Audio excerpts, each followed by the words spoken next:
Muy buenas noches, mi nombre es Helber Conde, estamos en Tertulia Teológica, un programa original de la Iglesia Bautista del Redentor en Bogotá, Colombia. Estamos con el académico Joel Sarman, seguimos por esta aventura por la historia. Estamos hacia el siglo IV y hoy seguiremos en ese caminar. Hermano Joel, buenas noches. Buenas noches. ¿Cómo ha estado todo, hermano Joel? ¿Cómo le ha parecido este último recorrido que veníamos haciendo? ¿Interesante? Sí, claro, me interesa mucho. Estoy estudiando bastante sobre estas cosas. Hermano Joel, entonces seguimos avanzando. Muy bien. 6 años después de la muerte de Orígenes, nació este hombre Eusebio en Palestina. En el año 260, no sabemos exactamente dónde nació. Algunos creen que nació en Cesarea, otros creen que se fue a Cesarea a estudiar. Y fue educado en esa ciudad donde vivió y trabajó Orígenes por 20 años, los últimos 20 años de su vida en Cesarea, en Palestina, donde también fue obispo Eusebio, nuestro personaje de hoy. Entonces él fue un pastor, y hablaremos algo de eso. Él fue un escritor, y de eso hablaremos más, porque fue un importante historiador. Fue un admirador de dos personas. Fue un gran admirador de Orígenes, y fue un gran admirador del emperador Constantino. Lo que no fue Eusebio de Cesarea es un gran pensador. Y porque no fue un gran pensador, le tocó ser un historiador en vez. Hablemos un poquito del lugar en donde él estuvo, Cesarea. Cesarea fue hecha una capital del helenismo, de la cultura greco-romana, la cultura griega en el Imperio Romano, por Herodes el Grande. Herodes, el quien mató a los bebés de Belén en los tiempos de Cristo. Herodes, al quien visitaron los Reyes Magos. Él construyó esa ciudad, fue hecha una capital, y él le dio a la ciudad el nombre de Augusto César, Cesarea. Esta ciudad fue hecha la capital de la provincia de Judea, cuando Judea se volvió provincia romana en el año 6. En los tiempos de Cristo, después del nacer de Cristo, el año 6. Entonces se hace capital de la provincia. Y con la destrucción de Jerusalén en el 70 y en el 135, cuando sacaron a todos los judíos de Jerusalén, hicieron de Jerusalén una ciudad pagana, Cesarea se volvió la mayor ciudad de la región, o sea, dejó a Jerusalén atrás. Es decir, llegando a los años 270 en adelante, cuando está ahí Eusebio, nuestro personaje en Cesarea, es una de las mayores ciudades de los alrededores del Mediterráneo. Entonces es un lugar importante. En esos tiempos contaba con 100,000 habitantes, que para una ciudad antigua es mucho, es bastante, es grande. Y habían ahí mezclados judíos, samaritanos, paganos y cristianos. Cesarea está como al norte de Palestina, ¿verdad? Entonces ahí están llegando todas esas gentes que están ahí, los samaritanos y los judíos y todos. Era una base militar importante, porque de ahí se desplazaban las tropas romanas hacia los persas, que eran sus grandes enemigos en estos tiempos. Recordemos que el único emperador romano que fue capturado por un enemigo, el primero a ser capturado por un enemigo, fue capturado por los persas en los años 250 y pico. Aquí estamos. Este es un lugar de importancia militar. Como hemos dicho, en Cesarea se radicó en sus últimos 20 años el famoso Orígenes, donde estuvo predicando, estudiando, enseñando, escribiendo, con dos resultados. Sus obras abundaban obviamente en Cesarea porque de ahí salían. Y recordemos que en esos tiempos pues se tenían que copiar los libros a mano. Entonces había una biblioteca en Cesarea de las obras de Orígenes y se copiaban y se promovían de ahí. Un hombre que se llamó Panfilo puso una escuela apoyando la enseñanza que había dado y la reputación de Orígenes en Cesarea. Y Eusebio acudió a Pánfilo y estudió bajo él. Entonces aprendió de la persona que como que se encargó después de que se murió Orígenes de llevar adelante esa labor. ¿Qué clase de hombre entonces fue este Eusebio? Nadie cree que fue un gran pensador, entonces nadie lo estudia por sus ideas. No lo estudiamos como estudiamos a Atanasio, que fue un pensador. No lo estudiamos como San Agustín, que fue un pensador. Eusebio no fue un gran pensador, pero lo que sí sabía hacer era conseguir información y sabía presentar esa formación. Y en eso consiste el valor de sus escritos. Él ha conseguido muchas cosas que los libros de lo que sacó sus cosas ya no existen, pero tenemos pedazos, citas, fragmentos de esos libros en los escritos de Eusebio. Entonces, por eso lo premiamos. Él preservó crónicas, él amontonó recursos. Hay literatura que él preserva en citas a las que no tenemos acceso de otro modo. Cartas enteras que él copia y mete en su crónica, porque así son sus libros. Escribió historia. La historia eclesiástica es uno de sus libros más conocidos. Él también escribió apologética, escribió obras de comentario bíblico y escribió doctrina. Hablemos de qué clase de historiador fue Eusebio. Los antiguos historiadores no escribían bajo el mismo concepto que tenemos ahora, de citar con precisión, de deliberar sobre sus fuentes, a ver si este es fiable, este no es fiable. Eso es lo que tenemos que hacer con Eusebio. Debemos darnos cuenta que pues no siempre es fiable y deliberar cuándo es fiable, cuándo se puede apoyar uno en una de las cosas que dice, qué veracidad hay detrás de lo que nos cuenta.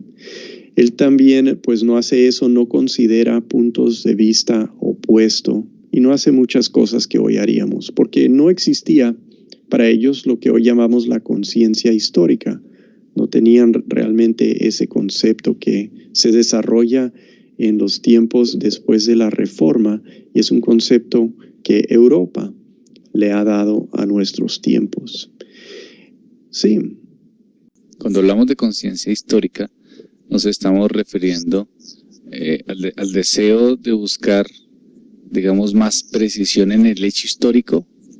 En algo, pero es tomar en cuenta que, por ejemplo, en ciertos tiempos la gente pues no tenían algo que hoy poseemos. Por ejemplo, el pensamiento abstracto que hacen los griegos no lo poseen los pensadores del Antiguo Testamento. Si miras, por ejemplo, el libro de Job, te das cuenta que ellos no están razonando como lo harían los griegos o como lo haríamos hoy. Ellos razonan por analogías. Cuando quieren comprobar algo dicen, mira cómo es el avestruz, mira cómo se conduce ese ave.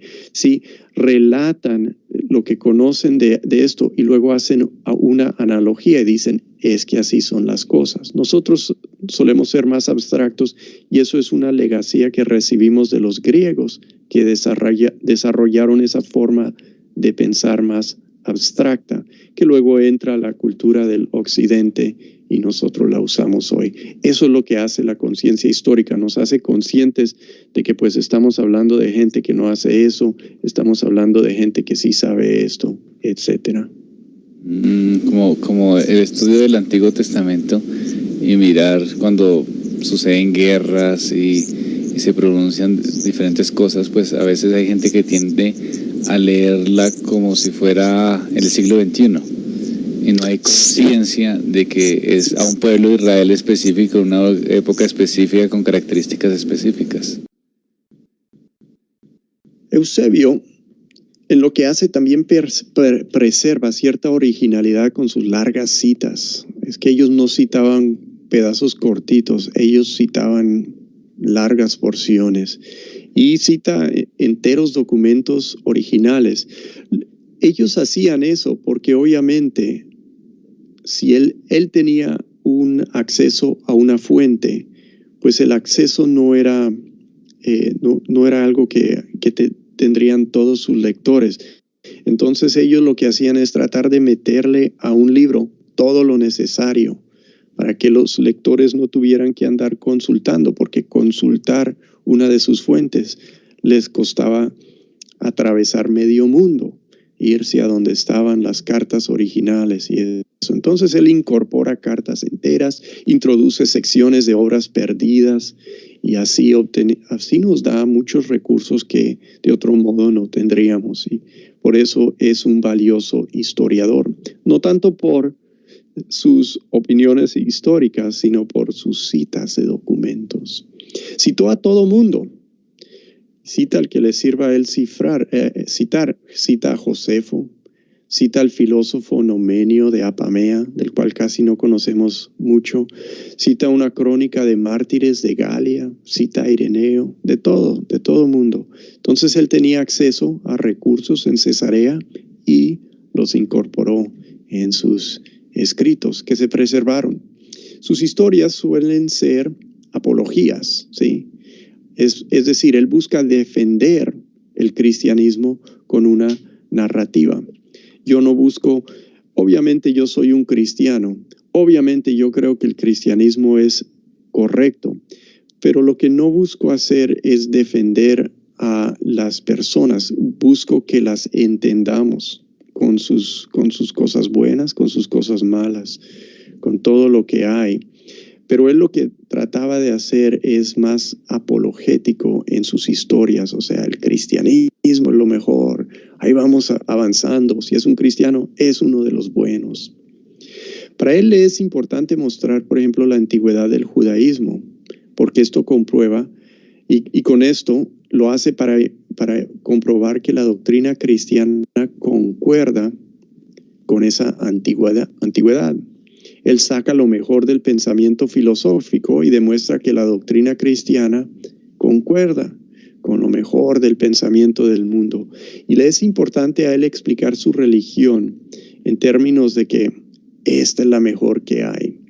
Claro, nosotros creemos eso, nosotros creemos más de eso, creemos que el cristianismo es la única verdadera religión.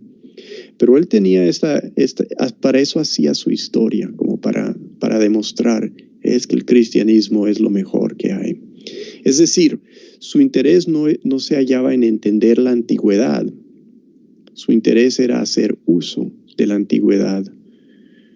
Y esto es lo que, pues, se suele hacer cuando uno no es formado para hacer la historia, que obviamente él no lo fue. En cuanto a la doctrina, Eusebio es interesante por su confusión doctrinal. Eusebio llegó al concilio de Nicea como uno que apoyaba a Arrio. La región de Palestina es donde Arrio consiguió mucho apoyo. Eusebio escribió al pastor Alejandro de Alejandría, que se peleó con Arrio, y él le escribió acerca de Arrio, tratando de mejorar las cosas. Eusebio llegó al concilio de Nicea, pero no fue condenado con los demás que apoyaban a Arrio. ¿Por qué? Porque él firmó el documento condenando a Arrio. Sí. Es como decir, se cambió de parecer porque vio cómo iba a salir el concilio. Por resultado de esto, él tuvo que escribir a su iglesia y explicarles lo que había hecho, ¿sí? Porque como que se fue al concilio de Nicea diciendo una cosa y luego iba a regresar diciendo otra cosa. Él tuvo que escribir una carta explicando a su iglesia qué es lo que sucedió en su pensamiento. Y tenemos esta carta. Aunque no la ubiqué en español, sí existe y he visto traducciones en inglés. ¿Qué dijo Eusebio en esta carta a su iglesia explicándoles por qué pudo firmar un documento condenando a su amigo Arrio? Explicó que decir que el Padre y el Hijo sean de una esencia, que es lo que dice Nicea, el credo de Nicea, que sean de la misma esencia el Padre y el Hijo, quería decir para él que el Hijo viene del Padre y que no es una parte del Padre, ¿sí? Nada más. Entonces él lo entendió en una forma un poquito distinta a lo que nosotros lo entendemos. Él dijo, el Padre y el Hijo son de la misma esencia porque el Hijo no es un pedacito que se le ha zafado al Padre, un pedacito de deidad que se ha zafado y que es menor y que viene a nosotros. No, él dice, bueno, yo no creo eso, entonces estoy de acuerdo de que digan que son de la misma esencia. Pues eso no es lo que estamos tratando de decir cuando decimos que el Padre y el Hijo son de la misma esencia, que no son un pedazo el uno del otro. Pero así lo tomó Eusebio para poder firmar el documento. Él explicó que el uso del término esencia, que para algunos en ese tiempo la palabra denotaba materialidad, o sea, cuando decían que son de la misma esencia, algunos pensaban, están diciendo que son de la misma materia, el Padre y el Hijo. Él dijo a su iglesia, no, eso no es lo que están diciendo y por eso se puede usar el término esencia, ¿sí? Están diciendo que no son parte de la creación. Cuando dicen que el Padre y el Hijo son de la misma esencia, dicen que no son creados. Entonces él dijo, bueno, yo estoy de acuerdo con eso, que sean de la misma esencia, que no tienen un origen como de las cosas de este mundo. Arrio sí creía que el Hijo tuvo un origen y que hubo cuando no existía el Hijo. Entonces Nicea prohibió esa expresión y Eusebio explica a su congregación que prohibir decir que hubo cuando no existía el Hijo, lo hacen para confesar que el Hijo fue Dios antes de su encarnación. Sí. Nicea estaba diciendo, no hay que decir que hubo un tiempo cuando no existía el Hijo, porque eso lo dijo Arrio. Eusebio lo cambió para decir, pues el Hijo fue Dios antes de su encarnación y quizás todavía tuvo un origen. Sí, Eusebio lo llevó en otra dirección y bajo ese entendimiento chueco, como dije, el hombre no era un gran pensador, pero así logró mantener lo que él entendía, firmar el credo de Nicea y no ser desterrado como le pasó a Arrio y otros de los que le apoyaban. Entonces, Eusebio fue un hombre de posiciones moderadas. No quería peleas, no quería desacuerdos, buscaba que todos se llevaran y buscaba entender las cosas sin controversia. Si alguien le presentaba un documento que buscaba aclarar la controversia, él lo tomaba en una forma que oscureciera la controversia. Así fue Eusebio. ¿Por qué? Pues hay quienes lo hacen por pura pereza. Su actitud a veces es para que nos complicamos. Pero Eusebio no era perezoso, era un trabajador. Hay quienes no entienden, ¿sí? Entran a las controversias, dicen, pues yo no sé esto ni de qué se trata. Y por eso no tienen ganas de entrar en una u otra controversia. Eusebio pudo ser así, pero la verdad, aunque no era un gran pensador, él sí podía entender cosas complejas. Y el hecho de que pudo explicar la confesión línea por línea, que es lo que hace en la carta, alega que tiene las facultades para comprender la teología compleja de su tiempo. Entonces no es eso tampoco.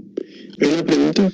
Sí, señor. El hermano Edwin pregunta lo siguiente.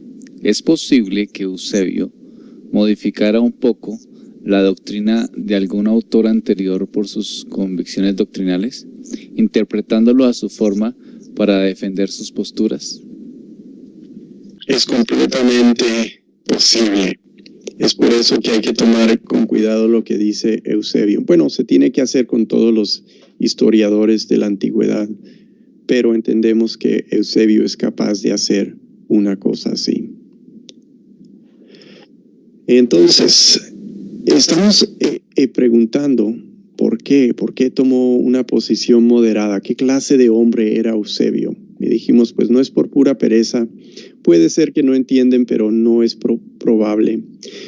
También hay quienes son así de pura bondad. Buscan el bien y a veces la falta que tienen es que no quieren discernir un mal en otras personas. Pero Eusebio también escribió obras polémicas en contra de, por ejemplo, el amigo de Atanasio, Marcelo de Ancira. Él escribió un libro teológico en contra de él. Entonces no era la pura bondad de Eusebio, no era una de esas personas que siempre buscan llevarse y nunca discernir un mal. El por qué, yo creo, se halla en su admiración extraordinaria del emperador Constantino. Recordemos que el Concilio de Nicea es una cosa que nunca se había dado antes. Se reúnen las iglesias porque el emperador los convoca y se pueden reunir porque el emperador paga para que viajen, para alojarlos y todo eso, ¿sí?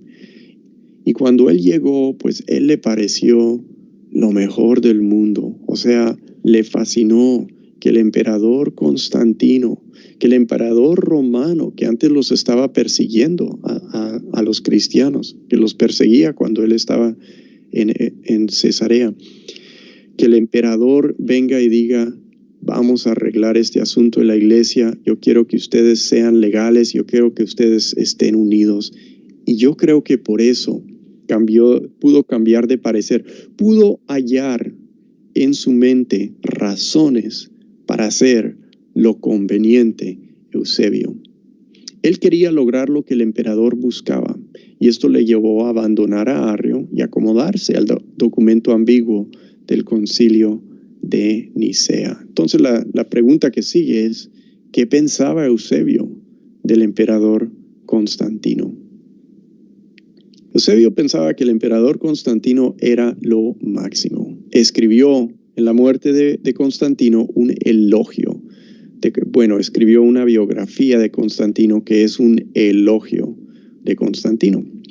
El emperador pagano, para los paganos tenía algo divino, recordemos, por eso tenían el culto al emperador. Había algo de deidad en el pensamiento de los que le adoraban. Y quizás eso no lo creía la mayoría, quizás sí lo creían. Lo que sí sé es que en este sentido de que el emperador había de ser uno dotado especialmente de Dios para guiar al pueblo, esto es lo que sentía Eusebio de Constantino, que era como un don de Dios, que era alguien dotado especialmente de Dios para guiar a su pueblo, porque había aprobado el cristianismo, había triunfado bajo el signo de la cruz y todo eso. Sí. Una pregunta, Marta nos hace la siguiente pregunta. Teniendo en cuenta la admiración que se tenía por el emperador Constantino, se puede pensar que el emperador Constantino, junto con Eusebio, desviaron de alguna manera los principios de la doctrina cristiana.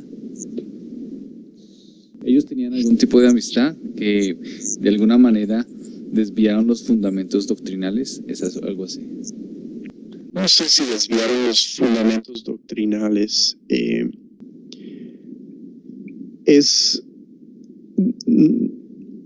La pregunta es demasiado muy aguda, ¿sí? Muy a ese punto, y no creo que por eso es debido hacer ese tipo de pregunta. No vamos a recibir una buena respuesta si hacemos esa pregunta. O sea, algo pasó. Para John Owen era una calamidad, en cierta forma, que se diera tolerancia en el imperio a las iglesias. Se volvieron impuras. Para John Owen las iglesias eran más puras antes de Nicea, menos puras después de Nicea, porque entraron a todo el ámbito de la política del imperio, del poder del imperio, de usar el brazo secular para perseguir a los que no estaban de acuerdo con ellos. Entonces se distorsionaron muchas cosas, incluyendo la doctrina, pero eso no quiere decir que la doctrina cristiana después pues fue pura doctrina mala. No, fue avanzando, fue progresando en su formulación en forma más y más exacta. Entonces no es tanto un tema de distorsionar la doctrina como pues cambiar el ámbito en el que están funcionando los cristianos. Se tiene la concepción de que la unión con Constantino es lo que genera, digamos, un desvío del pensamiento cristiano, y empieza a formarse la Iglesia Católica, y al formarse la Iglesia Católica se deja a un lado los principios digamos, puros de la ortodoxia cristiana. Ese es como el imaginario que existe. Y por eso es que entonces se piensa, bueno, Constantino de pronto con Eusebio de alguna manera pudieron haber desviado algo por esa idea, ¿no? Pero lo que entiendo es que no necesariamente fue así, porque la doctrina ha sido o viene modificando. Es decir, antes de Constantino no era que todo estaba perfecto, como lo hemos venido estudiando, y ahí es donde está la equivocación que podemos tener por esa apreciación, porque es una apreciación que se maneja, digamos, desde muchos círculos cristianos, es decir, que Constantino fue el fracaso, ¿no? Fue el fracaso de la iglesia, pero aunque me imagino que sí hubo varios errores, el punto es que antes tampoco estábamos perfectos, porque nuestra doctrina se fue perfeccionando, como nos viene explicando Joel. Este siempre es el error que podemos hacer cuando estudiamos la historia. Tratamos de hacerlo más sencillo para como tener una buena narrativa o para entenderlo más simplemente. Entonces buscamos un punto. Antes de este punto, todo bien. Después de este punto, se fregó todas las cosas. No, eso no, así no es. Son momentos que ocurren de los cuales algunos males surgen, algunos bienes, porque la doctrina siguió avanzando. O sea, se desarrolló la doctrina de la Trinidad, se formuló, se entendió mejor, la cristología en estos siglos avanzó muchísimo en ciertas formas. Otras cosas pues quedaron peores, pero ciertas cosas mejoraron. Entonces el ámbito en general cambió, y es lo que dices, tiene mucha razón. Siempre están los problemas, siempre hay cosas que ocurren que pues tomaron mal la situación y la llevaron a algo peor. Siempre hay algo que ocurre que pues hicieron lo bueno en esa situación y mejoraron algo. Como la vida de una persona, o sea, no se reduce a un punto, son muchas cosas en la vida de una persona, buenas y malas, que ocurren. Entonces, recordemos que Eusebio nació y se formó en el largo periodo de paz antes de la persecución. Él nació en el 260. Del 260 hasta el 300, más o menos, o sea, 40 años, tuvieron un gran periodo de paz. Y ese es el periodo donde se formó Eusebio, antes de la gran persecución del 303 al 311. Él vivió en la gran persecución y la describe en su historia. Vio tumbar iglesias, vio quemadas copias de las escrituras, supo de pastores que huyeron a esconderse. Él no fue un pastor en ese momento. Dice que no quiere comentar sobre los que negaron la fe, ya que él vivió a través de ese momento y supo qué tan difícil fue.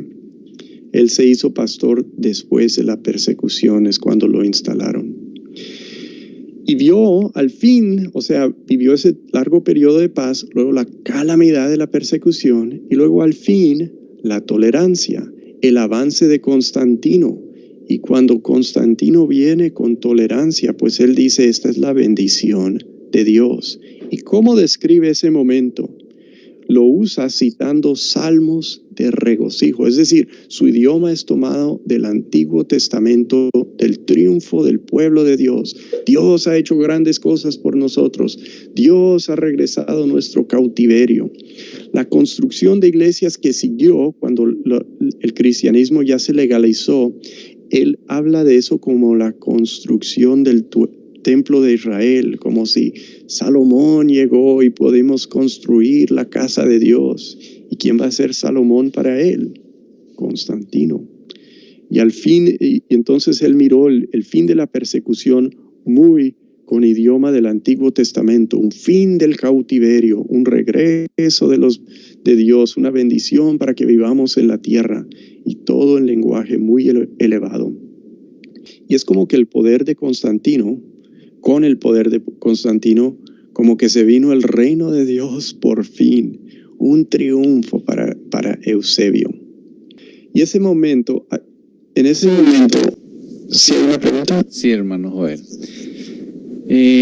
Teniendo en cuenta lo que el hermano nos está manifestando en relación a Eusebio y sus escritos y sus faltantes, por decirlo de alguna manera, y lo enredado de su pensamiento o lo poco, digamos, doctrinalmente seguro.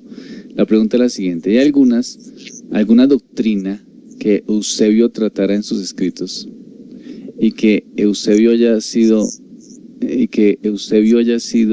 fundamental para su aclaración o para que después se debatiera y se aclarara en la historia de la iglesia? Es decir, ¿hay algo que Eusebio manifestó que después, que fuera importante y después se tuviese que debatir y aclarar en algún momento de la historia? Es decir, no, esto que dijo Eusebio definitivamente está mal y tenemos que aclararlo porque puede generar un problema. Que yo sepa, no lo hay. Claro, él habló sobre varias doctrinas que luego se debaten y cosas así. Él conocía a los premilenialistas, el kilianismo, ¿cómo se dice en español? Bueno, la palabra en griego para mil es kilias. Bueno, ni me acuerdo cómo pronunciarlo en español o en griego. En inglés se dice kiliasm. Arlington nos dice que es kiliastas. Kiliastas, gracias Arlington por estudiar eso, por estudiar tanto de Apocalipsis.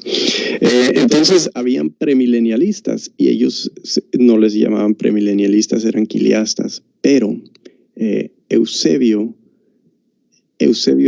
no tenía paciencia con esa. Es una de las doctrinas de las cuales dice, por ejemplo, de Papías, que pues el hombre no era muy inteligente, porque obviamente, ¿quién puede ser inteligente y creer esto del premilenialismo? Pues yo sí creo que la gente puede ser inteligente y creer el premilenialismo y ser kiliasta, pero es una de las doctrinas sobre la que él tocó. Pero para que la influya mucho, no creo.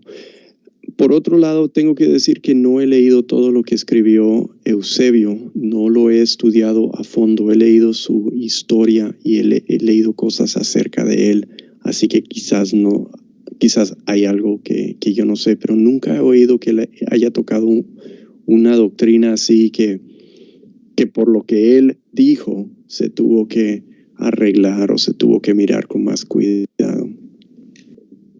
Hermano, vamos a terminar tranquilo, puede terminar Eusebio, porque íbamos a ver los padres, los capadocios, pero resulta que es que el sonido no está muy bien hoy, tenemos complicaciones, entonces no vale la pena, estamos en el tiempo justo para terminar a Eusebio, y más bien en 8 días terminamos hacemos los capadocios, que de pronto miramos los problemas de sonido y los arreglamos, porque ya me han escrito varios hermanos en relación a que se altera, se suba, se baja el sonido. Entonces, tranquilo, hermano, terminemos Eusebio con tranquilidad. Ok. Entonces, en ese momento de Constantino, tratando de entender por qué le alegró tanto a Eusebio y por qué le fascinó tanto el emperador, recordemos que el cristianismo empezó como una secta de los judíos, ¿sí? La gente no lo distinguía de los judíos.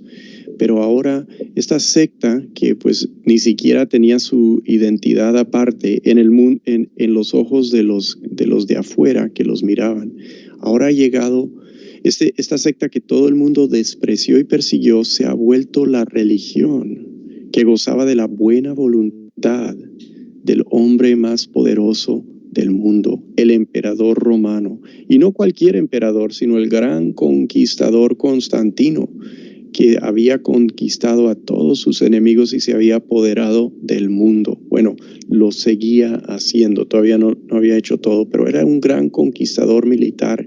Y esto, dijo Eusebio, pues es la bendición de Dios. Hay que dar gracias, hay que apoyar, hay que disfrutar. Aquí está el ungido del Señor. Y es un tema todavía vigente. ¿Cuál es la relación del cristianismo a los gobiernos del mundo? ¿Cuál es la relación de la iglesia al gobierno bajo el cual está? Ese sentido apocalíptico, que el gobierno es una bestia que va en contra de Dios, que tenían los cristianos bajo el imperio romano cuando los perseguía y no eran legales, pues se puede desvanecer, ¿verdad?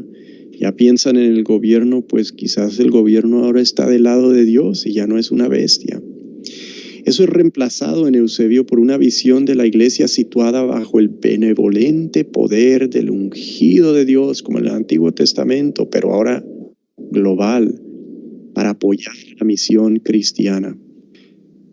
Y él es el momento culminante para él de la evangelización mundial. Ahora van todos a darse cuenta que esta es la verdadera de religión, porque hemos llegado hasta que el emperador se dé cuenta de la verdad, ¿sí? Un triunfalismo.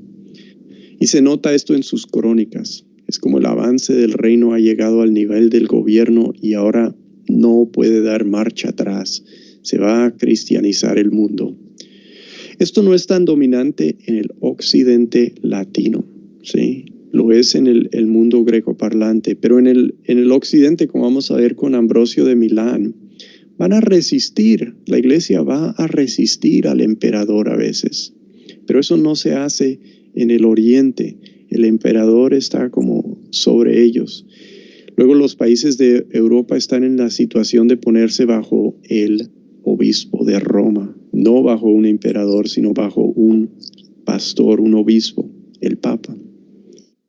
Entonces él deja esa pregunta: ¿cuál es la relación de los cristianos a nuestros presentes gobiernos? ¿Los conquistamos? ¿Los dominamos? ¿Los influimos de alguna forma o los ignoramos? Esas son las posiciones, yo creo que todavía quedan, y nos deja esa pregunta Eusebio. Lamentamos un poco y pedimos disculpas por los problemas de sonido que tuvimos en esta noche, pero esperamos mejorar para el próximo lunes. Vamos a ver el próximo lunes los capadocios, ¿verdad, Joel? Sí, los 3 padres capadocios. Listo, entonces hermanos, ya saben, amigos, próximo lunes, 8 de la noche, los 3 padres capadocios. También les recuerdo, el miércoles 6 p.m., Mujeres conforme al corazón de Dios. El jueves, orad sin cesar. El domingo, desde las 10 de la mañana, estamos transmitiendo la escuela dominical, el culto para aquellas personas que no puedan asistir a la iglesia por cuestión de enfermedad o por cuestión de estar en otra ciudad. Les animamos a seguir en la sintonía. Que el Señor los bendiga y hasta el próximo lunes.